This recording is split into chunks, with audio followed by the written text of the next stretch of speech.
Hello.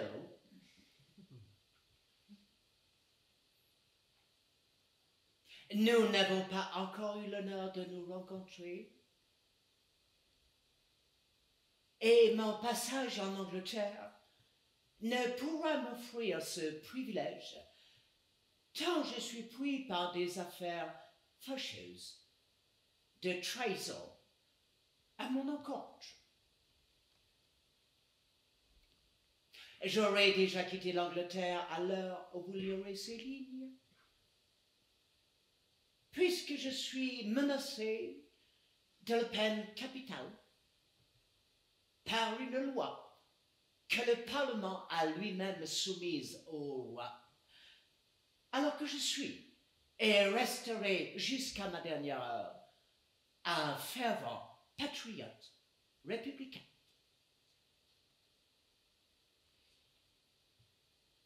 Tous mes biens étant confisqués, plus rien ne me retient ici, et je retourne à mon exil.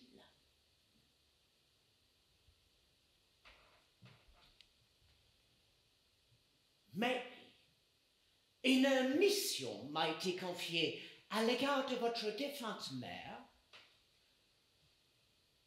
et je ne faillirai pas à ce dernier devoir que je dois à votre famille.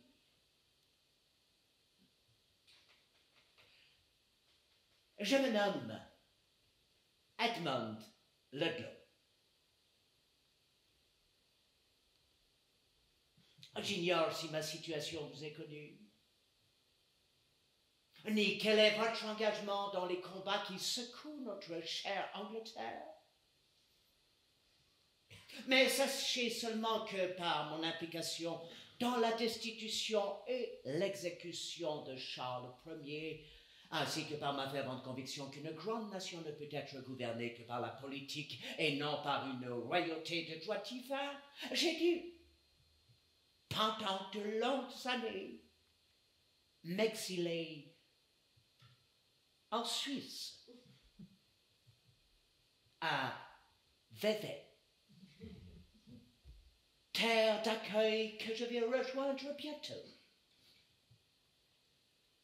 C'est à Vevey que j'ai rencontré Yoru Torishizo. Il est possible que ce nom ne vous dise rien. Pourtant, un peu de votre sang coulait dans ses veines, puisqu'il est le fils bâtard de votre grand-père, William Adams, fils qu'il a eu avec une servante au Japon peu de temps avant sa mort. Votre mère avait rencontré brièvement Yoru alors qu'il faisait commerce à London, et c'est à elle qu'il voulait confier les cahiers qui accompagnent cette missive.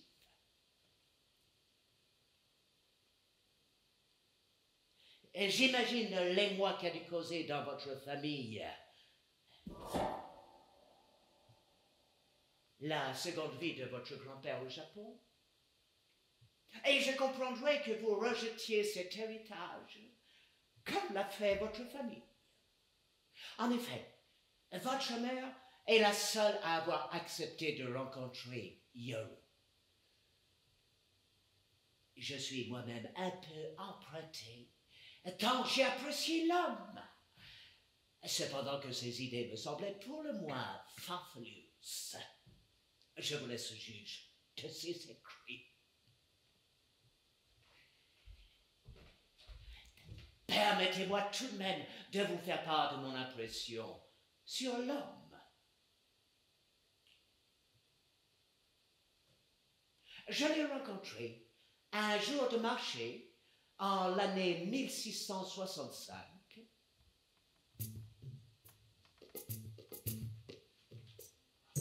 Alors que cela faisait déjà 2 ans que mon exil m'avait poussé à me cacher dans le bourg de Vevey. Ses origines ne pouvaient passer inaperçues. Des yeux en amande plus étirés que les nôtres. Et son costume. Il portait une étrange tunique ample que je n'avais encore jamais vue. Étranger moi-même, j'ai eu envie de la porter.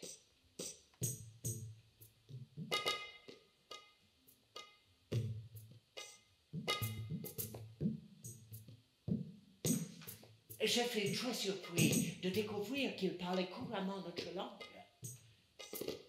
Comme le français ne m'était pas encore familier, cela m'encouragea à prolonger notre rencontre et je l'invitai à déjeuner dans l'auberge La Clé.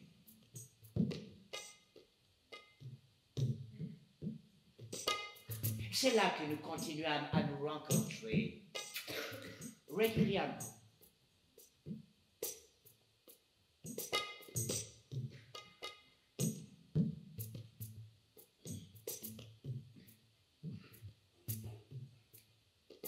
Je n'aurai pas la prétention de dire que nous sommes devenus amis, mais au fil des années, j'ai appris à apprécier Yoru Torishisa.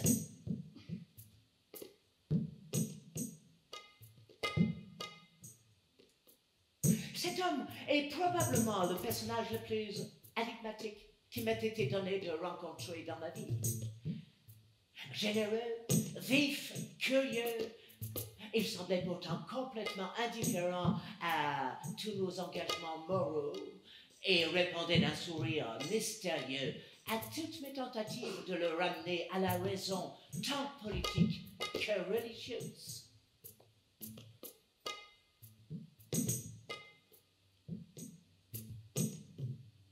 Sa sagesse s'exprimait d'une toute autre manière, dans son regard, une attention aux détails, aux gens.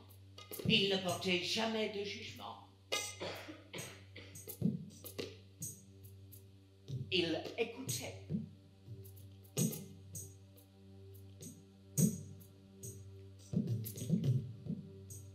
J'ignorais tout de son quotidien, si ce n'est qu'il était tendrement épris de son épouse, Eugénie.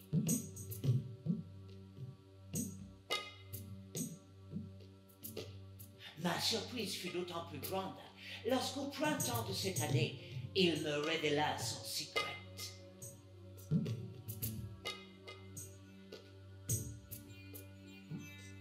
Ce à quoi il avait passé les 20 dernières années de sa vie.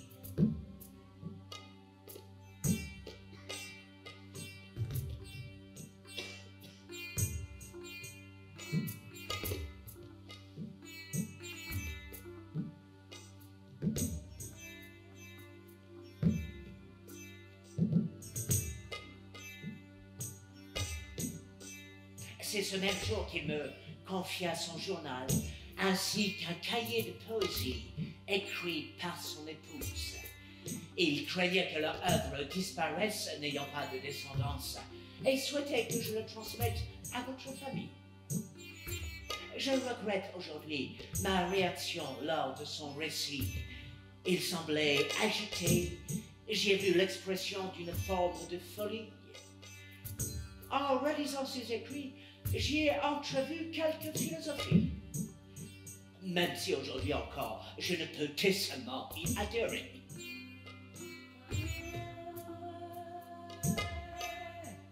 Sachez encore que ce fut ma dernière rencontre avec cet homme étrange. Il a trépassé avec son épouse dans la nuit du 30 juin au 1er juillet, dans un incendie qui a décimé 2/3 de la ville de Vevey.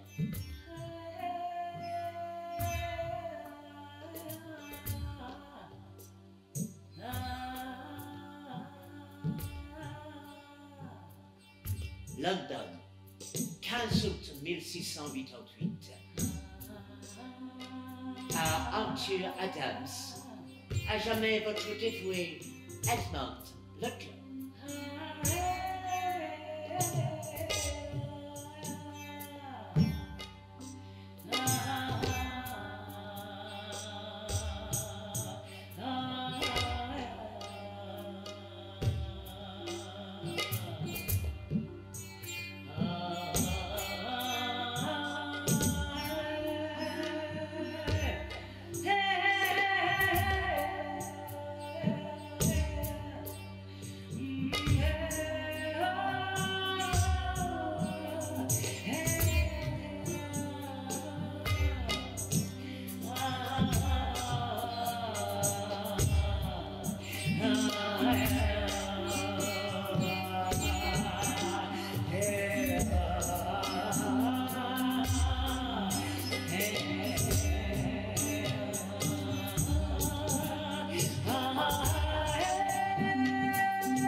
Si Dieu est nature, je veux être son fruit, semence impure engendrée par sa nuit. Je veux grandir à l'ombre de ses labours et puis mûrir sous le soleil de son amour. Je veux m'abreuver à sa source céleste, boire et danser jusqu'à l'aube funeste.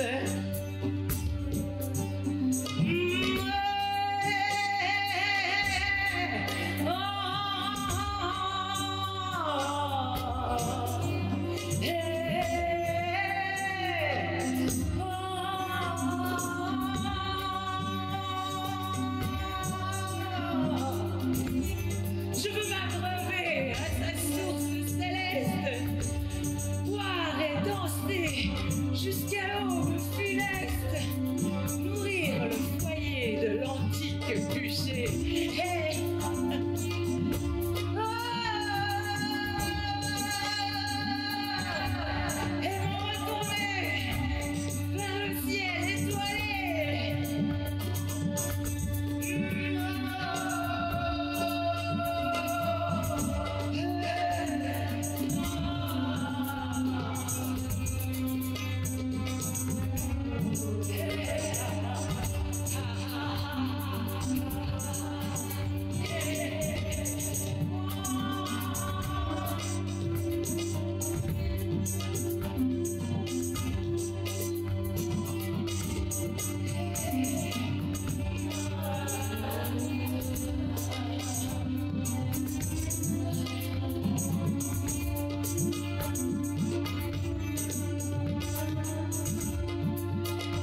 Je me nomme Rosalie Avampied et tant est pour moi de rendre des comptes d'actions faites dans le passé,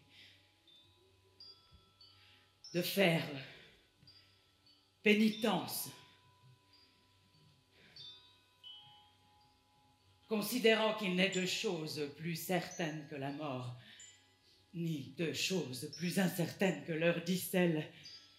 Je joins cette missive à mes dépositions testamentaires, scellées jusqu'à la lecture de mes dernières volontés.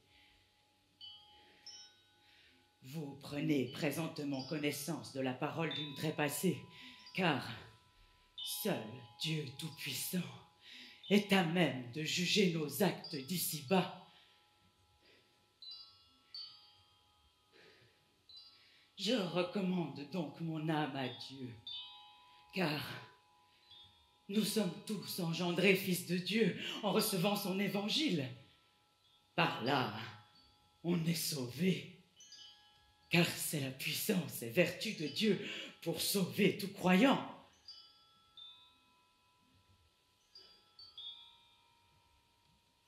Par ma bonne foi, suis restée chrétienne tout de mon vivant.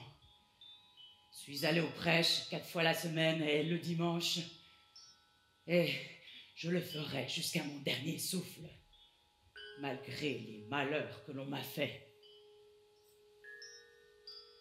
Je suis prête pour le jugement dernier, et je prie notre Créateur et Bienfaiteur qu'il me donne son Saint-Esprit à présent et pour toujours. Les événements que je vais conter dans ce présent acte se sont déroulés il y a 18 ans, le 30 juin, en 1688, ainsi que l'année qui précède cette date. Oh, des misères m'ont été faites. J'en prends pour témoin ceux-là qui sont encore de ce monde.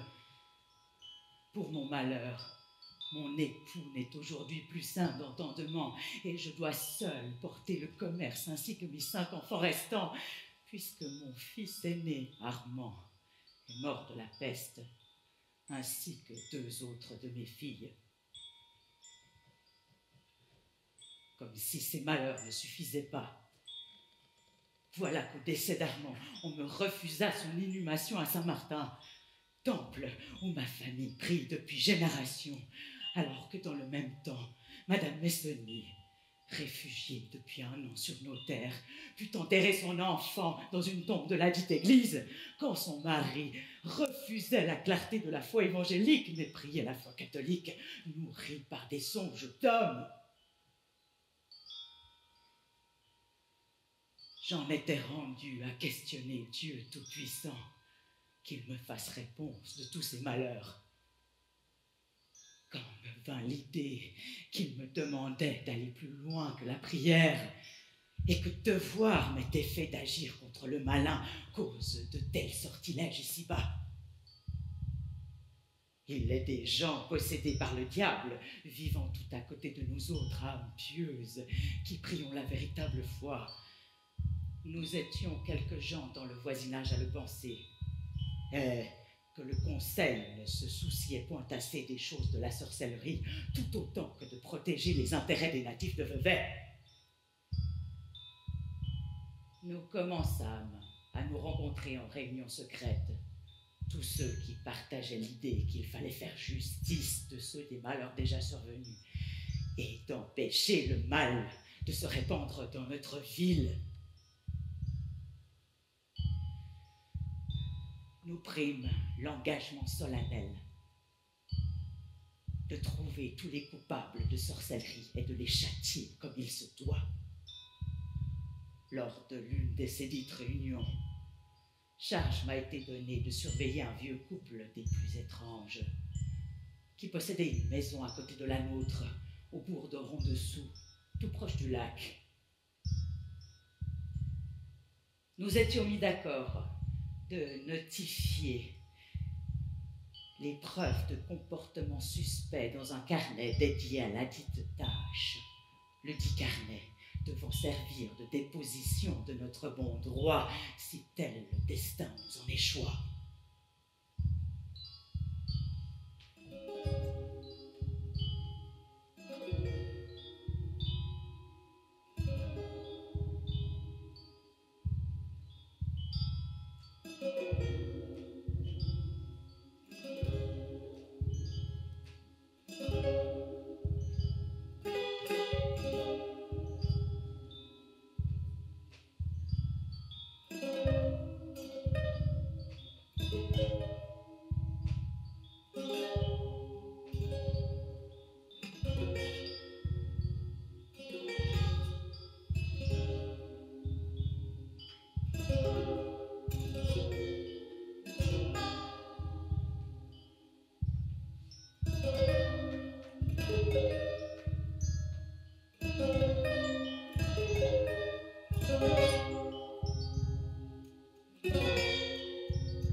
Ce regard.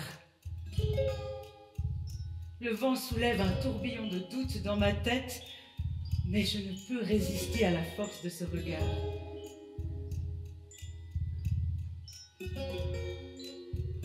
Alors je plonge. Dans ses yeux, je plonge. Et son sabre pourfend le vent. Le vent est la poussière qui tourne. Cette poussière qui tourne dans ma tête. Son sabre pourfend le vent et fait danser la poussière en moi.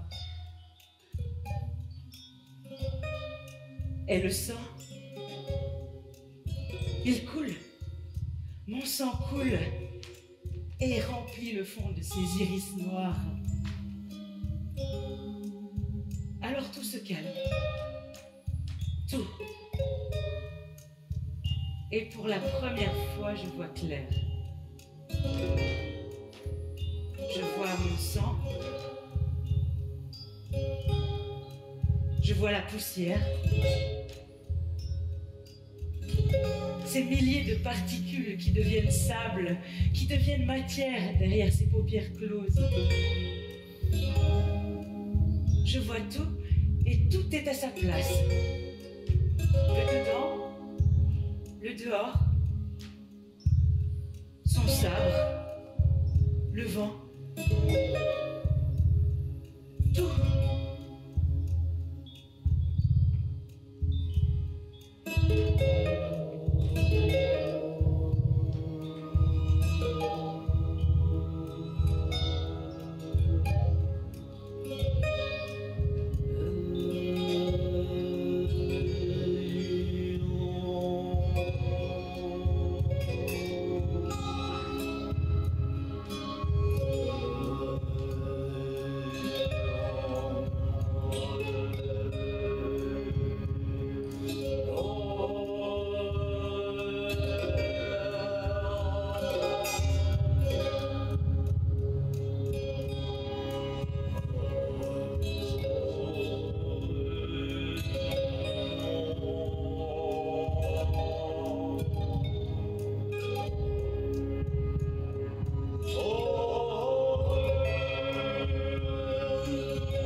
Depuis que nous, humains, existons, les dieux existent. Est-ce qu'ils nous précèdent?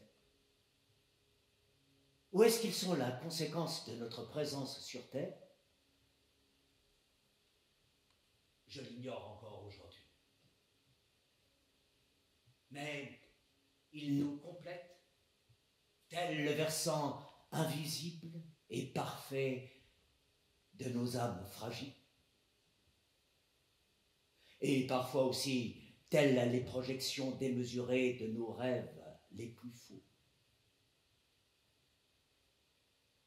Les dieux sont nos compagnons indéfectibles, comme le chien l'est pour les gens de la terre. Nous existons grâce à eux. Ils existent grâce à nous.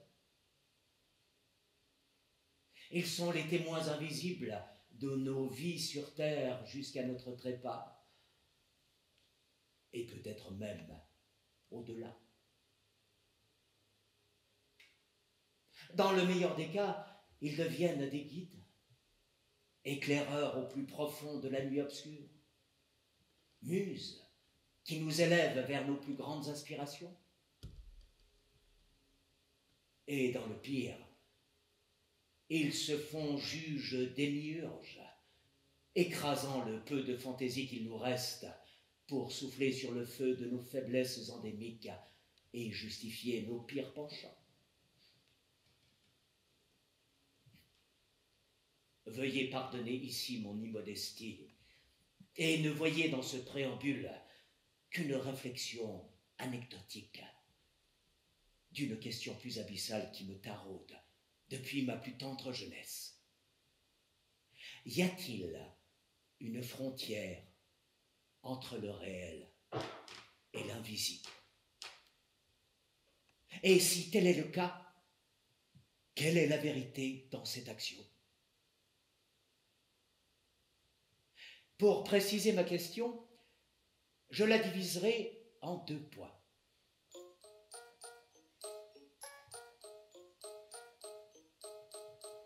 Primo,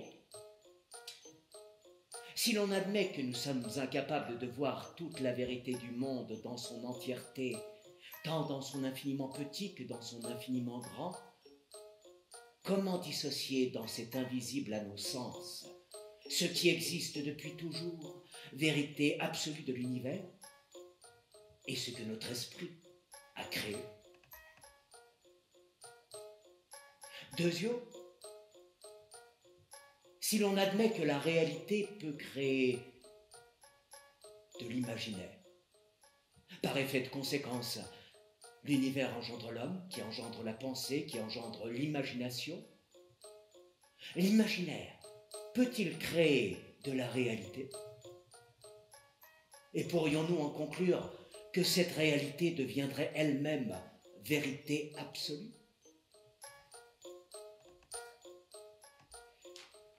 Avant de vous exposer l'œuvre que j'ai mis plus de 20 ans à mettre au point pour répondre à cette question, je me permets de me présenter à vous. Torishizo Yoru Tomishimasu. Je me nomme Yoru Torishizo.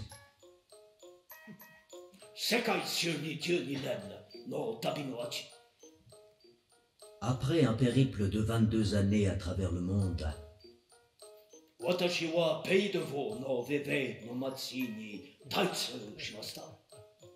je me suis installé dans le bourg de Vevey, en pays de Vaud.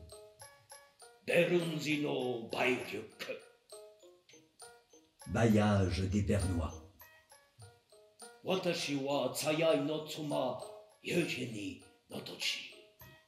Terre de ma bien-aimée épouse, Eugénie.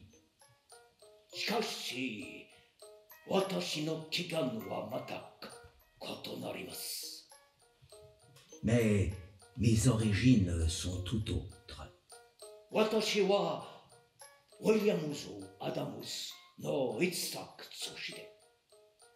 Je suis le fils illégitime de William Adams,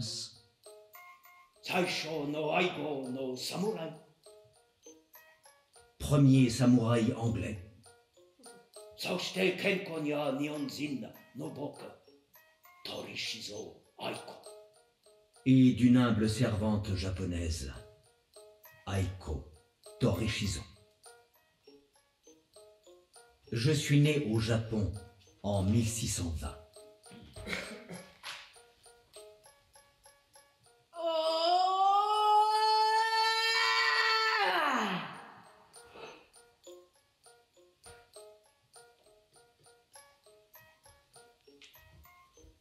J'y ai grandi. Mon destin s'y est forgé irrémédiablement. Malgré ces modestes conditions, ma mère, humble japonaise, a pourvu à tous mes besoins. Et sa douceur laisse en moi pour toujours un profond sentiment de reconnaissance. Mon père ne m'a jamais reconnu comme son fils légitime. Mais, curieusement, il était présent, à sa façon. Tous les soirs, au soleil couchant, il apparaissait à l'embrasure de la fenêtre de ma chambre et me quittait à la nuit tombée. C'est ainsi que petit, je m'endormais, en écoutant sa belle voix grave me raconter les récits de ses aventures épiques. Que plus tard, il m'apprit l'anglais. Et que plus tard, enfin, il m'initia aux mathématiques ainsi qu'à l'astronomie. Ce savoir me permit de devenir navigateur pour la Compagnie néerlandaise des Indes orientales, comme il l'avait été, lui aussi, autrefois, pour la Royal Navy. J'ignorais alors que William Adams avait trépassé seulement quelques mois après ma naissance. La mort de mon père, je ne l'ai comprise que bien plus tard, à l'approche de mes 16 ans.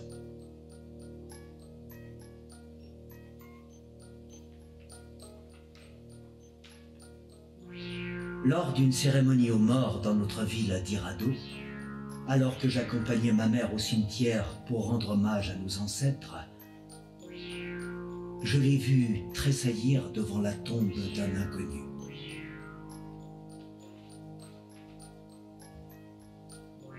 Intrigué, j'y suis retourné le lendemain.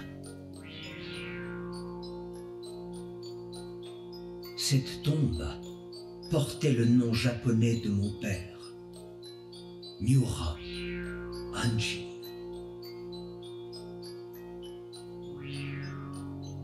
Comment vous décrire ce qui m'a traversé ce jour-là? Tout s'effondrait autour de moi, en moi. Toutes les balises qui jalonnaient ma pauvre vie s'envolaient comme fétues de paille. Le tangible se consumait et ne laissait en moi que des cendres noires qui envahirent mon esprit. Je devins d'un seul coup aveugle, mutique, orphelin et perdu, en proie à une errance mentale sans fin, une solitude sans fond. Le face-à-face avec la tombe de mon père fit disparaître son Yurei, son fantôme, de mon existence. Je ne revis jamais son impressionnante silhouette. Jamais plus je n'entendis le son chaud et grave de sa voix. Éperdu, j'abandonnai alors ma pauvre mère pour m'égarer à travers le Japon. S'ensuivirent des années de vagabondage qui peu à peu transformèrent la nuée ardente qui dévorait mon esprit en volute de fumée blanche et froide. Lucide, ma pensée se dessinait sous mes pas. et les questions se formaient dans mon esprit torturé pour conjurer le désespoir. Moi, pauvre orphelin en quête de l'amour d'un père, ai-je pu inconsciemment invoquer son fantôme? Était-ce pure invention de mon esprit? L'esprit a-t-il un tel pouvoir? En apprenant sa mort, l'ai-je tué une seconde fois? Où est la frontière? Où est la vérité? Je me suis mis alors à observer plus intensément le monde autour de moi, à étudier les signes. J'ai réalisé que la quête qui m'habitait était étrangère à mes compatriotes, qui acceptaient volontiers pour la plupart de flotter allègrement dans les brumes de l'ignorance, tant les superstitions, esprits, divinités, fantômes accompagnaient leur quotidien sans pour autant perturber leur force vitale, ni les interroger sur le sens de leur existence. Pourtant, la force de l'invisible sur les vivants est d'une puissance sans pareille. Un événement tragique sortit définitivement mon esprit de sa torpeur. Nous étions en 1638, dans la ville d'Edo. La tête coupée d'un jeune homme était exposée sur un pic aux yeux de tous. Je devais avoir le même âge que ce pauvre bougre. Il se nommait Amakusa Shiro. Décapité, il était le symbole de l'échec d'une rébellion qui causa la mort de 40 000 Japonais devenus chrétiens, nouvelle religion apportée avec les échanges marchands par des jésuites portugais. Comment ce jeune homme avait-il pu porter une telle révolte? Quel sens avait-elle? Défense d'une foi profonde ou enjeu politique obscur? Mais quel est donc cet impact délirant que le monde de l'invisible a sur le réel?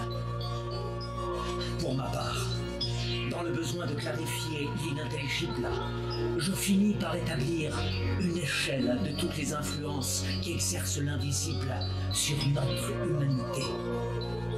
Le premier échelon étant occupé par les concepts que je définirais comme simples, tels la morale et les concepts politiques.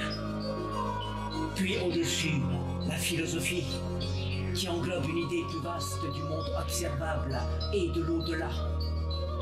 Puis le monde des esprits, qui englobe des anciens humains devenus esprits, ainsi que l'expression des entités de la nature, suivi de près par les divinités et leurs récits mythologiques, puis surmontant l'édifice, le Dieu omniscient. Je parvenais à trier, synthétiser tous ces phénomènes. Mais mon cœur restait affamé et mon âme éperdue. Il était temps pour moi de quitter le Japon. J'avais soif d'aventure. Je rêvais de cet ailleurs qui coulait dans mes veines. Je suis parti au printemps 1641, alors que mon pays se refermait sur lui-même. Passager clandestin au fond de la cale d'un bateau de la compagnie néerlandaise des Indes orientales, je quittais le Japon pour toujours. J'ai vécu l'aventure, la richesse des rencontres, la fortune matérielle. Mais mon être demeurait toujours incomplet. La parcelle de terre qu'il m'a été permis de visiter m'a laissé à ma quête. Ne vous méprenez pas. J'ai été profondément remué par les multiples divinités que j'ai rencontrées, tant sur ma terre natale que plus tard aux abords de l'Inde et dans le sud de l'Afrique. J'ai aimé le foisonnement de récits, de couleurs, de rituels dédiés à ces entités. J'éprouve une profonde admiration pour ces cultures qui vénèrent les esprits de la terre, tout en jonglant avec des philosophies plus ambitieuses. Parfois, parfois même dans le secret, pour ne pas éveiller le courroux des pouvoirs en place. Quant au Dieu omniscient des chrétiens, il m'inspire tout autant d'admiration que de méfiance, tant il peut faire jaillir une foi pacifiste et éclairée, mais aussi le despotisme et la crédulité aveugle. Lorsqu'après de longues années sur les mers, je fis escale à La Haye, j'y préférais les lumières philosophiques d'un dénommé Spinoza. Un être d'une sagesse et d'une lucidité éblouissante, qui ne séparait plus Dieu de la nature.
Il était temps pour moi de changer de décor.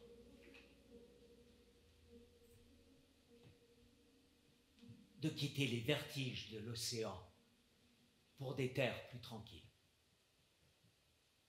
Je traversai la France, puis l'Italie, pour arriver à Vevey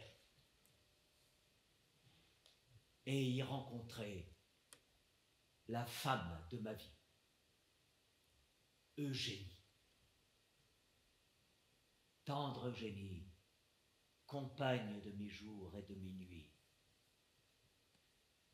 Rien de ce qui va suivre n'aurait été possible sans elle. Je vivais depuis quelques mois à Vevey et j'envisageais alors de devenir grand alchimiste dans le but d'incarner mon esprit éthéré dans une action concrète. Quoi de mieux, me semblait-il, que la transformation de la matière? Je cherchais alors toutes sortes de fioles, alambics et éprouvettes pour m'adonner à ces expériences de transmutation des atomes. On m'avait conseillé la maison Chapuis pour la qualité de leur travail. Et c'est donc en ce 13 juin 1664 que je pénétrai l'antre de la femme qui allait bouleverser le reste de ma vie.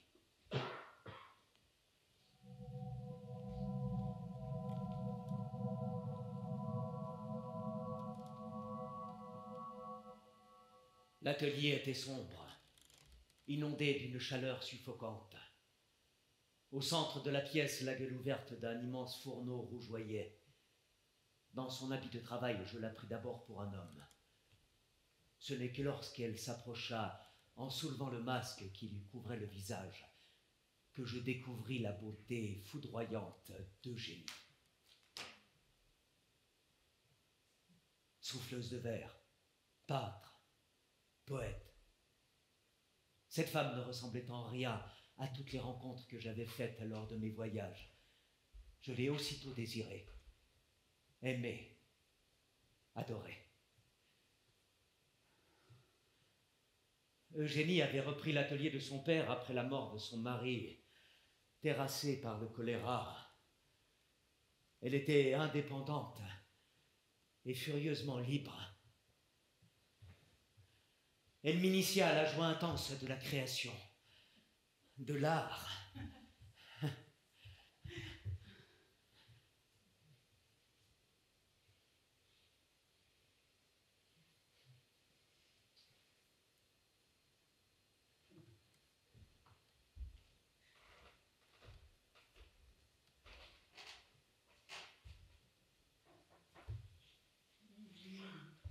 Au fond de ma nuit obscure, tu es apparu, mon amour, sans arme ni armure, mais avec l'étincelle du jour.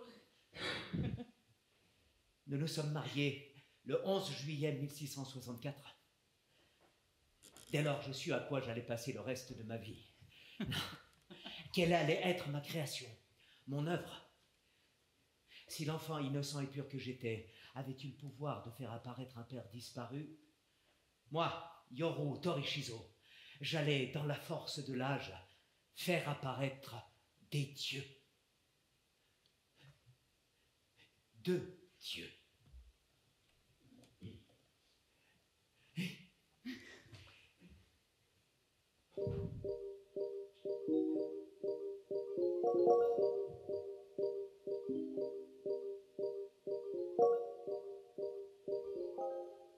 Père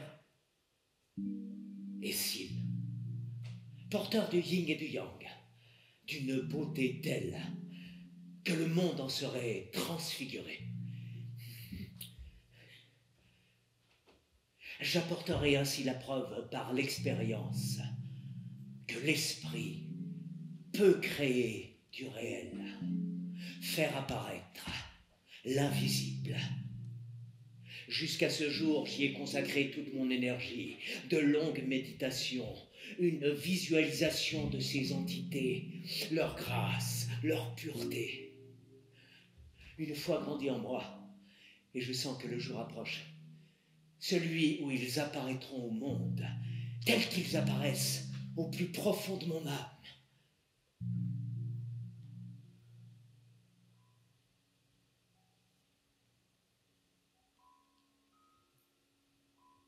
Pour la compréhension de notre cause, voici quelques faits accablants que je notifiais pour la dénommée Eugénie Torishizo, native de Vevey, fille de René Chapuis, ainsi que son époux en seconde noces, Yoru Torishizo, étranger, établi à Vevey alors que j'atteignais mes 20 ans.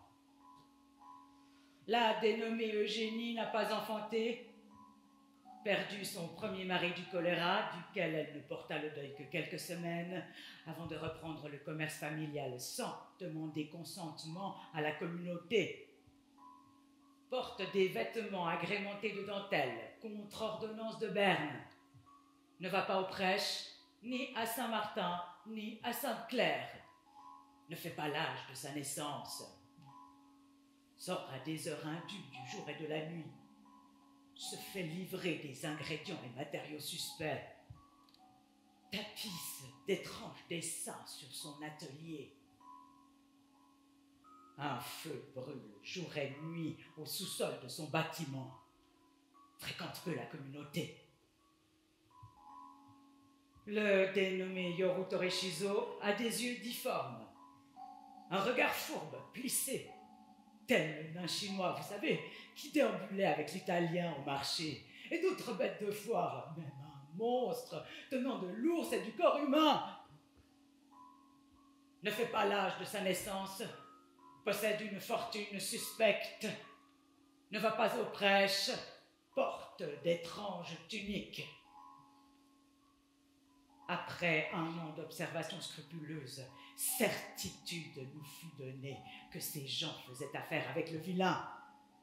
Nous décidâmes communément d'agir pour le bien de tous. Notre projet étant de s'introduire un soir qu'ils étaient sortis de leur logis pour l'assurance matérielle de nos soupçons.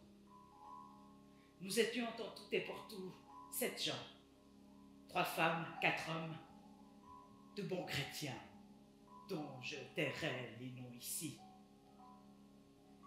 était décidé ce qui suit.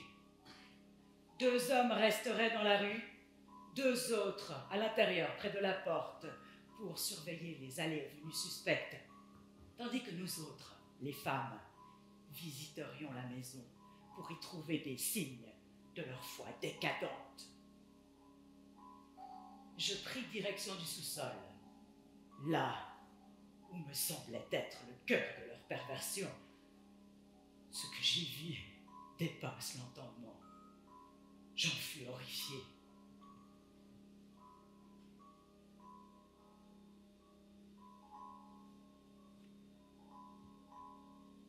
Nous débutons les travaux le 1er mars 1668.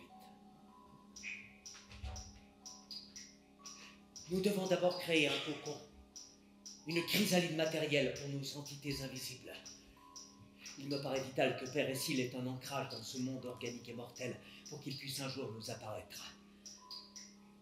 L'œuvre doit être monumentale, mais il nous est impossible de la construire à la vue de tous.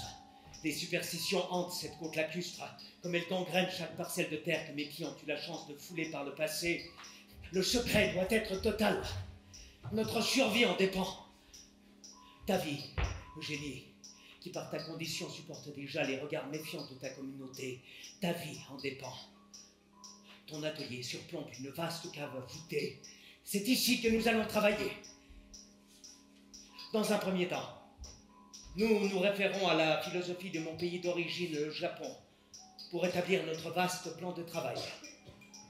Le chi, premier élément du Godai, en doit être le fondement, la terre, réceptacle de notre œuvre. Nous creusons le sol de la cave 2 années durant pour en extraire une demi-sphère parfaite de 6 mètres de diamètre. Puis nous tapissons ces parois d'une terre glaise ocre, striée rouge sanguin. Il nous faut 10 années encore pour faire jaillir de la sphère les vagues. Les vagues, le flot, le suie. 2 cocons prêts à accueillir la naissance de Père Essil.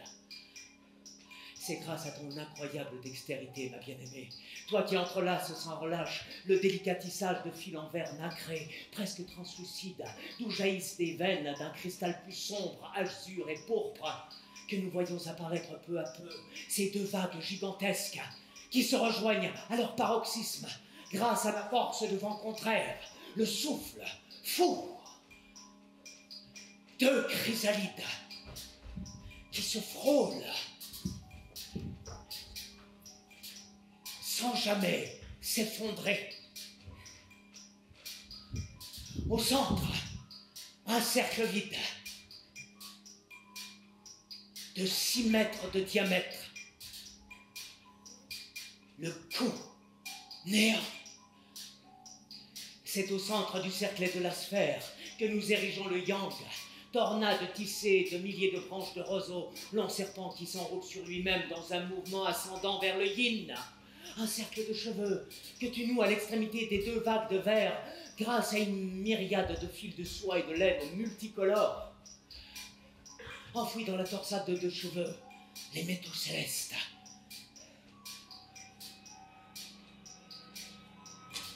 Le soleil, pépite d'or. La lune, argent natif. Mercure, vif argent enfermé dans le cinabre. Mars, fer de météorite. Jupiter, cassitérite contenant l'étain. Saturne, galène au sulfure de plomb. Et enfin Vénus, malachite ou minerai de cuivre. Cette œuvre nous transforme, nous transfigure. Après 10 années d'un travail constant et acharné, nous sommes prêts aujourd'hui à accueillir les hôtes de nos vagues. Mais l'œuvre est encore incomplète. Elle porte en elle la terre, l'eau, le vent, le vide, le yin et le yang, les métaux célestes. Mais rien ne saurait exister sans le feu, Ka, grand purificateur, promesse de renaissance.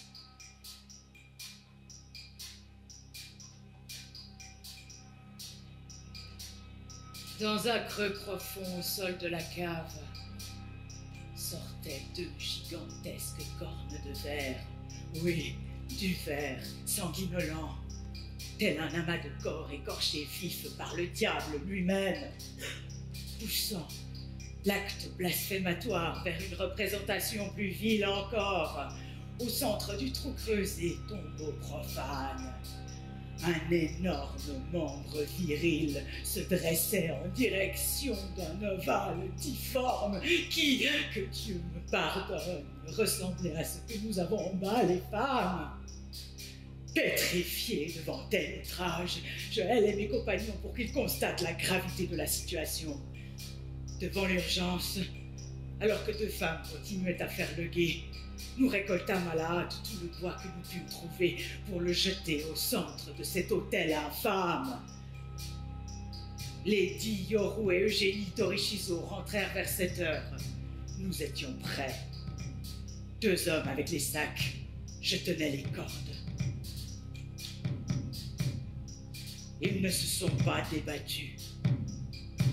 Lorsque les flammes ont commencé leur travail, ils n'ont pas crié. Non. Au centre de leur création diabolique, ils se tenaient la main, impassibles sous leur sac de jute.